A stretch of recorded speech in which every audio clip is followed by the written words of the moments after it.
Hello there, and welcome to another episode of SimCron. We're here to give you all the latest information and to look back over the previous quarter. And I'd just like to say a quick hello to Ben Politzer, who was explaining in the community channel on Slack the other day what a pleasure it was to be hearing directly from the horses' mouths. And we've got both the horses here. We've got Simon and Charles. My name's David. I'm the stable boy, keeping things in order and opening up the gate. So anyway, good to see everybody. And Happy New Year, because it's Q1 of 2025. Let you, Simon and Charles, say a Happy New Year to viewers too. Happy New Year, everyone. Happy New Year. Maximum enthusiasm here on SimCron. And what we're going to do, it falls into roughly two halves where we have a look back over the previous quarter. That would be Q4 2024.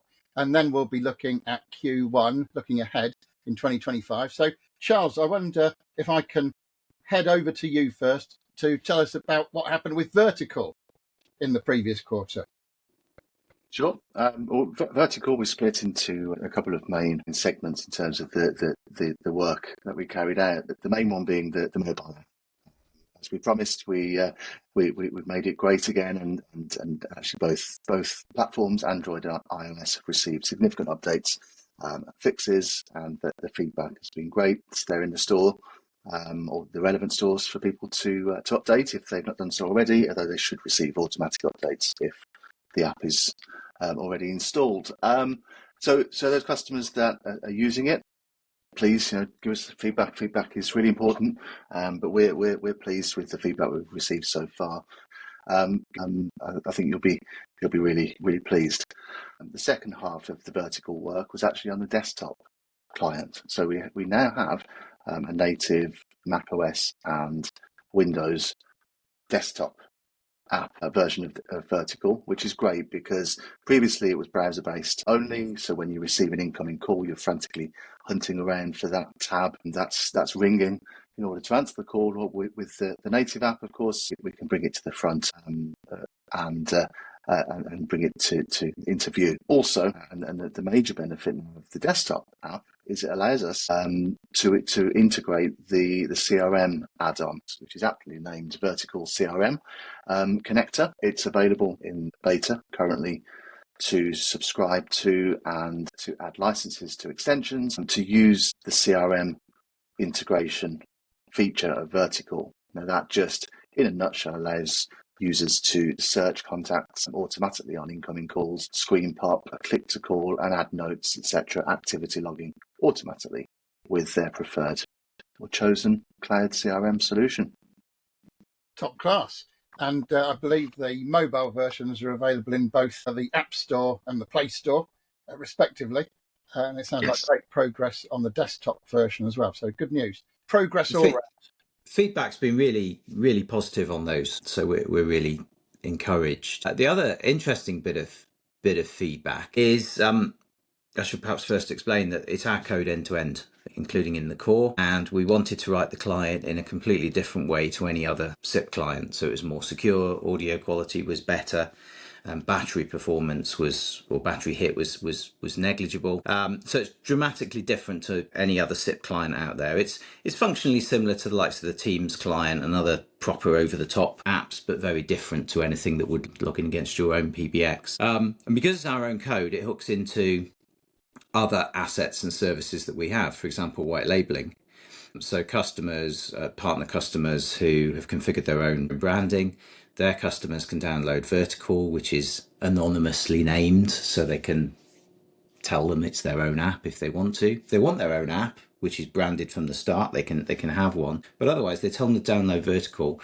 As soon as they log in, the app assumes their branding, which is great. And one piece of feedback, a very long-winded way of getting to some of the feedback that we've had, is people interested in ditching the traditional white labeled SIP client that they've got to replace it with VertiCall against their own platform, which on the face of it might not seem possible, but actually the way we develop this, all the magic is in a thing called VertiCall App Core, which sits in the Simwood Core network, as the name suggests, and talks out to the app and talks into the hosted platform. That was designed in such a way that actually it talking out to other platforms is distinctly possible. I wouldn't say trivial, because Charles will kick me under the virtual table, but it's certainly possible. So those that have expressed an interest in that, I sense some of them may be watching this space. Don't watch this space. If there's a commercial interest in it and there's a business case, come and talk to us, because if there is a business case, we can put that on the list.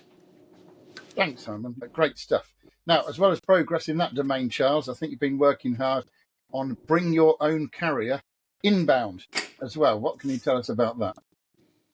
Yeah, well, obviously we explored last time BYoC as a concept and as a whole, and actually we previously implemented a minimum viable product, which was BYoC Inbound, and it allows and it's very functional and actually very useful. It allows customers with numbering estates elsewhere to point those numbers to a SIP endpoint that we generate, which is unique to them on our platform. It allows them to send calls in and pick up all of the Simwood goodness and features that are exposed by the platform on the way through, and then delivered to the usual place on the way out. Now, that was great, and we had lots of great feedback for that. But one piece of feedback we received was from a customer who wanted to bring an estate of numbers, but on the platform that they were forwarding the calls from, they weren't able to distinctly or uniquely forward each number to a different destination. It was all or nothing. But on our side, once the call reached us, they needed to send us different places. So, some customers were on one platform, other customers were on our hosted platform, and somewhere in between. They weren't able to do it. So we, in this quarter just ended, Q4, we've added advanced routing to BYoC Inbound capability, which allows customers essentially to route differently based on longest prefix match. So we're not expecting customers or requiring customers to upload all of their thousands of numbers if they don't need to do it on a per number basis.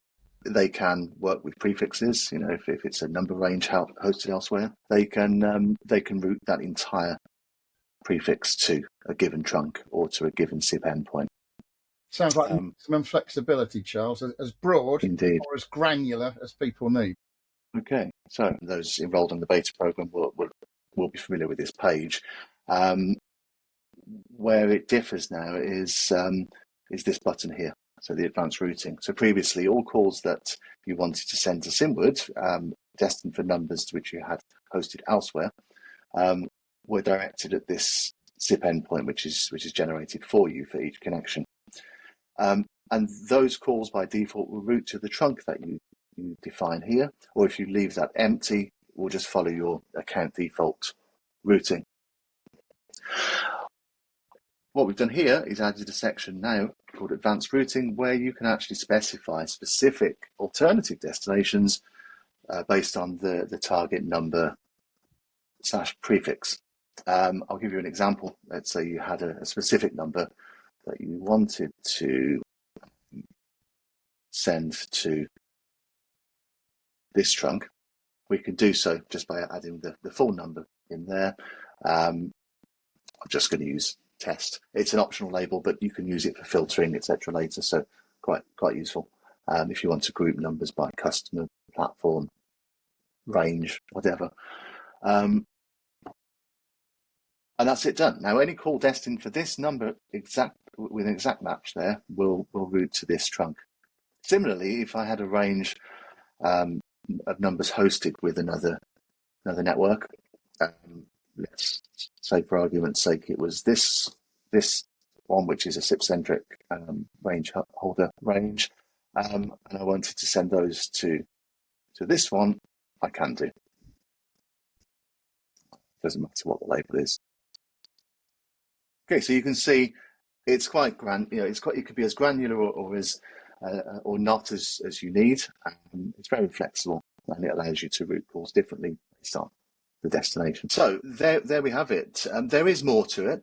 We've added some additional functionality to what I just demoed. I won't demo it for the sake of brevity, but in short, we've added number transformation or translation, which essentially allows you to strip or prepend or append digits to and from the incoming target number, the destination number as required, because sometimes under certain situations that's a requirement. And we found actually with a particular customer who has porting agreements with local incumbents in country and having that traffic sent across to their BYoC endpoint with Simwood, those calls are prefixed with the switch prefix or the porting prefix, and they need to be stripped on certain occasions where they're sending it to a platform that's not expecting the number in that format.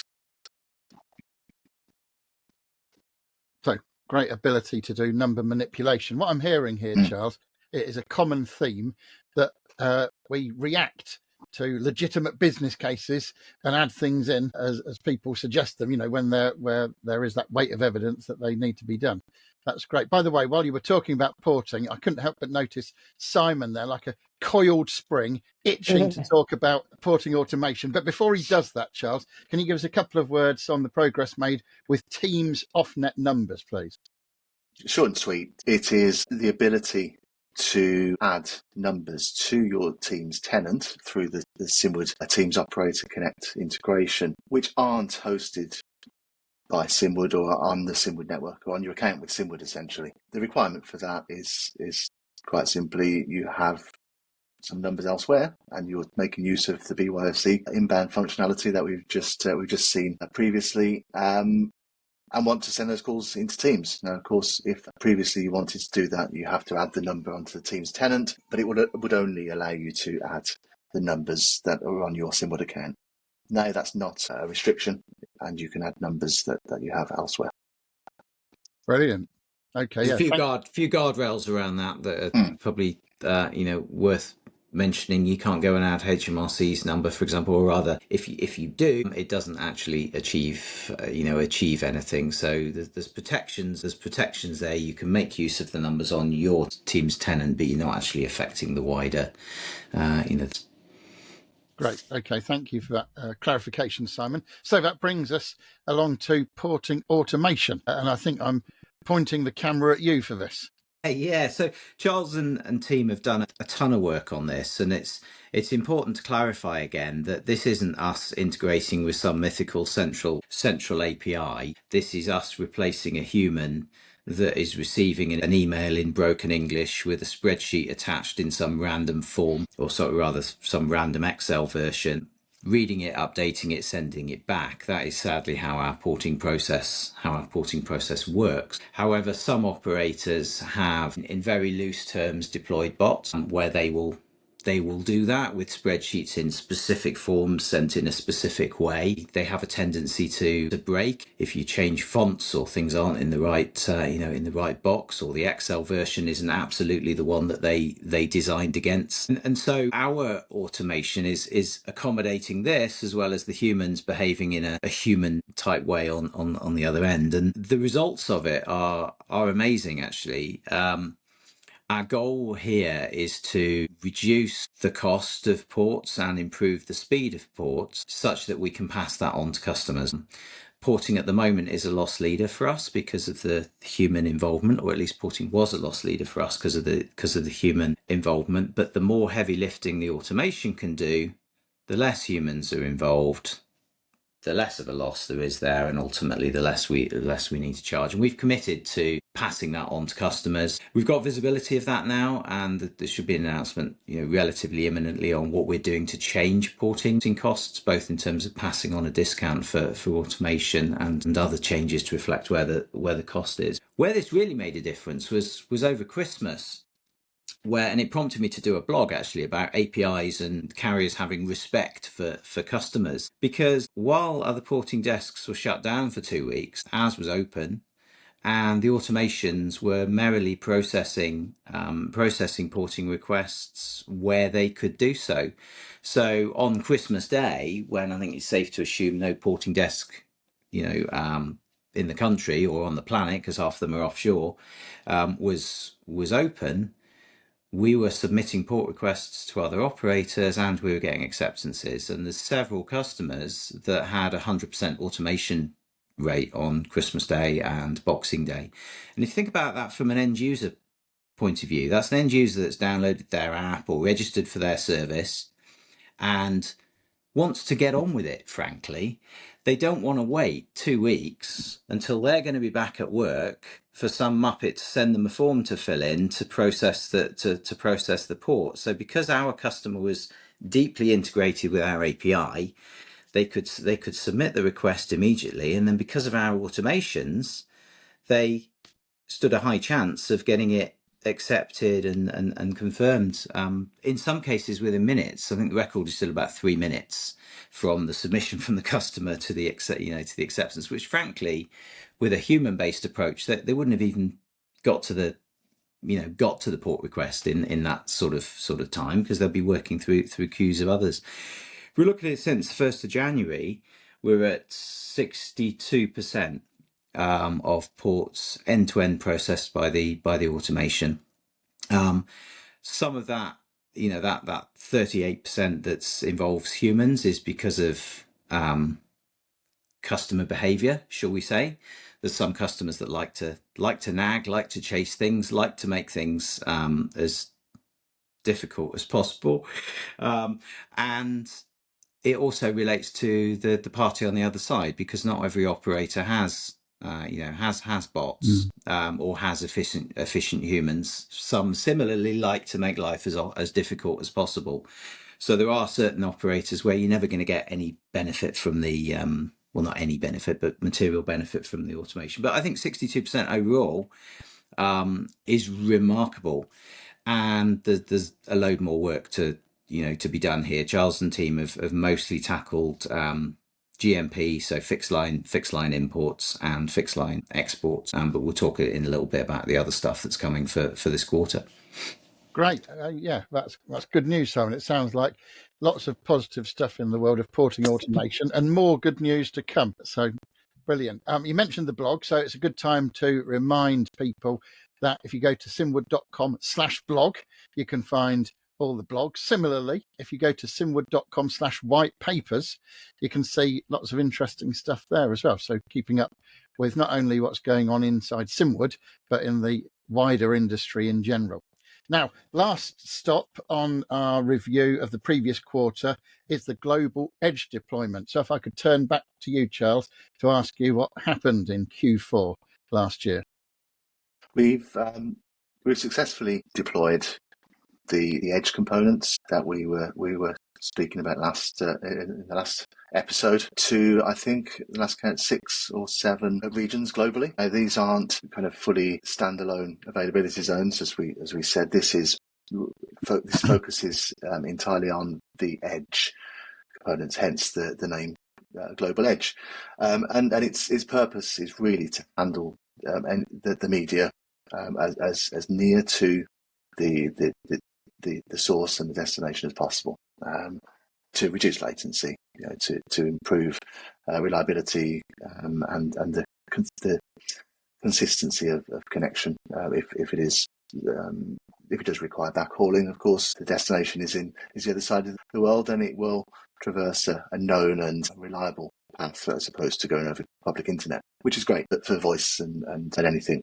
involving real-time communication, of course. So we've deployed the components of the stack to those edge locations. They're strategically placed to hopefully be within the acceptable levels of latency from anywhere on the planet. But as we move forward and we find the use cases and where the demand is, we may deploy others, or we may move one to somewhere else. And that's also somewhat made possible by the way we've actually engineered the deployment of it. And in many cases, that the configuration is, in fact, in all cases, the configuration is automated, templated, and deployable pretty much at the press of a button. So yeah, there's more to come there, which we'll again discuss in the next section as we look ahead to quarter one. But essentially, those edge components of the new Simwood Global Edge are in place and actually beginning to pass some traffic. Brilliant. It sounds like high level agility, speedy deployments, and low latency. What's not to like? Simon, does it look like you might say something here? Thank you. I think it's probably quite important to zoom out here and look at where this puts us and our customers strategically. So BYoC is not only a means of benefiting from the features on the Simwood network for numbering estates hosted with our competitors, it achieves so much more. In real life cases that we're talking about, and Charles gave the example for porting prefixes, we're working with operators that are saying, well, hang on, why do I need an SBC? Why can't I just use you?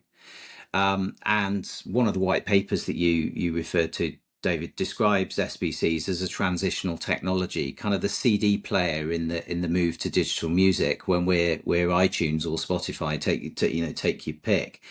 It's enabling operators to get rid of that cost and replace the functionality with the Simwood network. You haven't got to manage an estate of SBCs. You haven't got to deploy them globally. You don't have the issue with the config on one being different to the config on another. As Charles showed, you configure it in the portal once, and that is configured across the Simwood network globally. And that is incredibly powerful if you think about it when you add in the global edge. That config that Charles added for that BYoC endpoint will behave exactly the same, totally identically for any Simwood edge site that is hit. We've now got one on every continent. And what that means is that signaling and media is handled locally on that edge.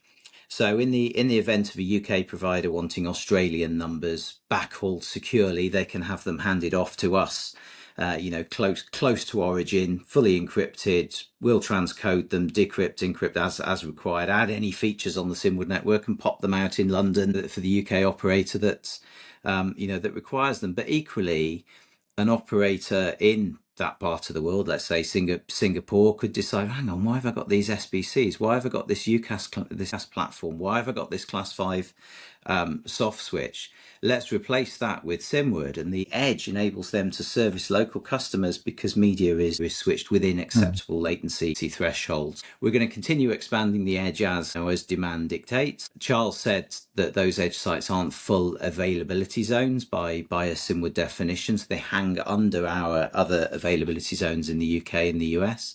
But there's nothing to say where there's high demand or it makes engineering sense to do so, we can't promote them to be an availability zone. So really what we're doing is we're taking the capabilities of the Simwood network and extending them to essentially any network globally, or enabling any network globally to decide that in part or in whole they don't need a network because they can achieve that same functionality through us. So it's on my list to do a potato cookbook, because the use cases for this and the examples are only really limited by the imagination. We're not trying to displace the SBC completely. SBCs do things that we don't, but we do a lot of things that SBCs don't. And if you're a carrier that has implemented SBCs and other things, then we probably replace that functionality because we need it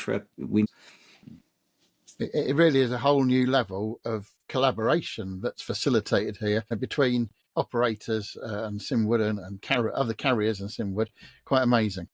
Yeah, and I think as we go into and I always have to phrase this carefully so people don't panic, but as we go into a world where let's say the industry is maturing and the billable minutes are declining, frankly, operators can't afford the costs of these big SBC estates, and nor can they afford to be locked into features that are probably 10 years. So they have the simultaneous opportunity to reduce costs and enhance features and enhance agility in one stroke. As you would say, David, what's not to love? Exactly. And just to your point about the decline of the minutes, not only is it the number of minutes across the network, but of course it's the margin on that declining number of minutes that's also declining. It's a bit of a double whammy. Yeah, and it's a self-reinforcing cycle, because if they're not in a position to offer their customers the features they need, those customers are going to go elsewhere. There's fewer minutes. There's more moving to WhatsApp or other over the top services. So they need to get in front of it, prolong their relevance to sustain their revenue, and ultimately give customers what they want to keep them happy. What this is boiling down to, Simon, is that the answer is Simwood. Actually, wherever you are in the world, the answer is Simwood. Charles, we were talking about what work had been done in the global edge deployment. And as we pivot now and look forward to Q1 of 2025, I believe there's more work to be done in that area. There is, and it's enhancement optimization all the time. But actually, we do view our platform, promote our platform as a global SBC, and where traditionally operators would be configuring endpoints using a specific IP address or a pair of IP addresses in some cases where there's a primary and a failover active-passive arrangement. With Simwood, we just want customers to send to the same FQDN, the same hostname, wherever they are in the world, and for it to get to us, in the most appropriate, optimal place for that traffic. So this quarter is all about sort of optimizing discovery of the network from outside. No, we're utilizing a number of technologies and mechanisms for doing so, many of them already in use within the UK and the US in our existing deployments, but taking those a step further to see if we can combine them for optimal efficiency and discoverability by customers. So that's going to involve some Anycast addresses to actually be the point of ingress to then send the call to the most appropriate local node or edge point, a proxy. Should we say, along with some GeoDNS, and for the other direction, when we're sending outbound, some probing, some latency monitoring to know where is the best point of egress to reach a given destination, so that we can keep the traffic on net for as long as possible, as far as possible, before it then hopefully is just a short hop from the edge to its final destination.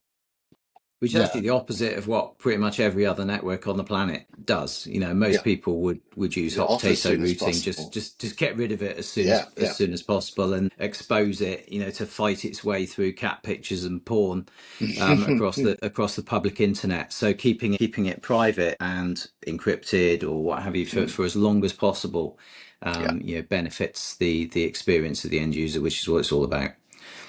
Top class insights. Thank you, Charles and Simon. Simon, I'm going to turn to you now because you told us what had been achieved with porting automation, but I think there's more work to be done in the coming quarter on that. Yeah, so some of it already coming to a conclusion, actually. So GMP we talked about before. Non-geo ports, I believe Charles's team are perilously close to switching on automation there. Similarly, POVs, where you can make an inquiry as to what information the losing provider has. They're actually entirely manual at the moment. So there's lots of gains to be read there, and an important aspect with some of these two is they don't all have existing API endpoints on our side. In some cases, customers are just literally opening tickets for them. So having written a blog saying how other carriers don't respect people by not giving them an API, there's a bit of introspection required there, because there's certain areas where we actually don't have complete API coverage even after 29 years or whatever it is. So there'll be API endpoints coming for those porting classes, as well as the automations behind them, and then a slightly smaller one is we have kind of two sets of APIs really. We have one on carrier services for carrier services customers, and we have another one on the hosted platform for partners that are using the white label hosted platform. The hosted platform is, from a hierarchy point of view, a customer of carrier services, and there's certain things in there that aren't as smooth as they could be. I mentioned how some customers make life as difficult as possible. We're one of them, and so there's a bit of lubrication there to ensure that when a hosted partner submits a port, it literally just whizzes straight the way through. And I think internal ports, so Simwood customer to Simwood customer, are on that list as well, Charles, aren't they? Yes, indeed. And we're working through in the order of what is greatest bang for buck, essentially. What is going to deliver the greatest impact in terms of speed of customer experience, etc., and what's going to benefit our customers the most, because that's what this exercise is all about. It's not just about efficiency internally and reducing cost for Simwood. We want to deliver efficiency and proper speed of response, etc., all the way down the chain. And it's an evolving story. So come back to us in future quarterly SimCrons, and you'll hear more about the progress. Yeah, Thank you, Charles and Simon. Charles, coming back to you, you talked about bring your own carrier inbound and gave us a bit of a demo. And now as we look forward, I think you've got some brief news on bring your own carrier outbound.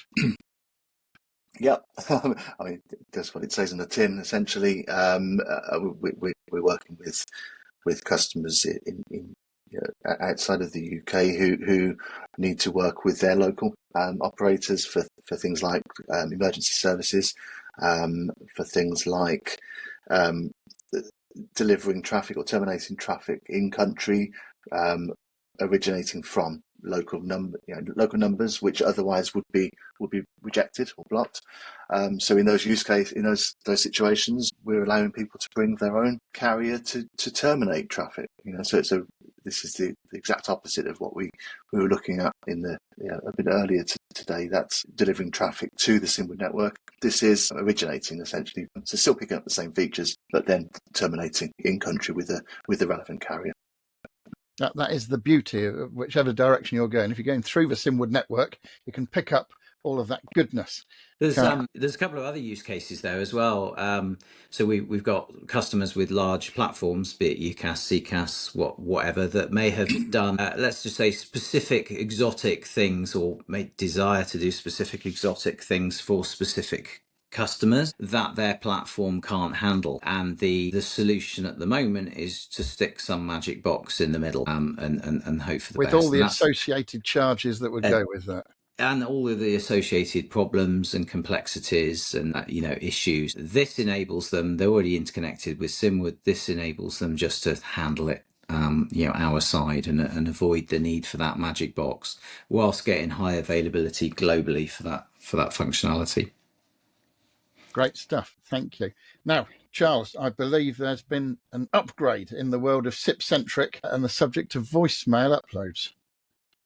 Yes, long overdue feature actually, but one which was never highest priority, but one I think many partners and customers of the Simwood hosted platform will be glad that we have got to and implemented. And that is quite simply the ability to upload a voicemail greeting that's been pre-recorded. The platform has long allowed customers to record a greeting to their voicemail system, of course, as anyone would expect. But where a customer has an MP3 file or a WAV file of a professionally recorded voicemail greeting, for example, they were never able to upload it anywhere in the portal and would have to give it to their provider, our partner, our customer, who in turn would have to send it to us for us to attach it manually to the mailbox. So yeah, quite a long overdue feature, but that will be available very soon, which should cut down service time, support time, end to end. Yeah, this is one that falls under that introspection banner that I mentioned earlier, where it's really low hanging fruit. I don't know why we haven't done it sooner. And APIs equal respect for your customers, so enabling them to avoid this cost altogether. There's a process they're not involved in at all, because their actual end user can do it immediately on demand at any time of day. Is a complete no-brainer. And I'm glad you specified, Charles, the MP3 or the WAVs, because I've come across systems in the past that make you jump through all sorts of hoops and convert to some obscure format to get them uploaded. So that's great news. Okay, we're on the home straight. And Simon, I'd just like to turn to you now to talk briefly about carrier services prepayments and some developments in that domain. Yeah, so we're light years ahead of some of our competitors in that respect already. It was amusing watching the emails fly out about how there's nobody available to check the bank account over Christmas, so make sure you top up early. Meanwhile, for 5-10 years we've been 100% automated. Their customers send us payments any time of day or night, and as long as they get the reference right, it just happens. And indeed, over Christmas Day, Boxing Day, and all of the holiday days, there was prepayments going through that customers had either scheduled or were doing on demand because they needed to. They weren't left out in the cold because we had nobody there to log into the bank, which in 2025 is how it should be, frankly. But We speak to lots of operators internationally, and sending payments internationally remains a challenge. And so there's a lot of interest in crypto. I'm so crypto nut and Bitcoin maxi, as many people will probably know. So one of the things we're prototyping this quarter is payment by stablecoin, so USDT and USDC, over the Solana network, or indeed the Tron network. So customers will be able to access an address for their account. They will send USDT, USDC for it, and it'll be added to their prepayment balance immediately. We're not going down the route of any crypto you want, top up with Doge or Fartcoin or whatever meme happens to be there on that particular day. I think stable coins, this is where they will emerge, this use case, cutting out international payments with the dollar as a basis. Obviously other currency stable coins are somewhat less prominent at the moment, but will probably emerge in due course. Great. Okay. Thank you. Well, look, we've come to the end of another SimCron. One thing I hope you've noticed is that we are more regular. And so if you want to see the next one, just show up early April and there'll be another edition of SimCron coming out. But for now, we've had a little bit of a look back at Q4 of 2024 into the future of Q1. And so Charles and Simon, thank you very much. It's time to say goodbye. Thank you. Thanks, guys. Yeah, goodbye. See you next time.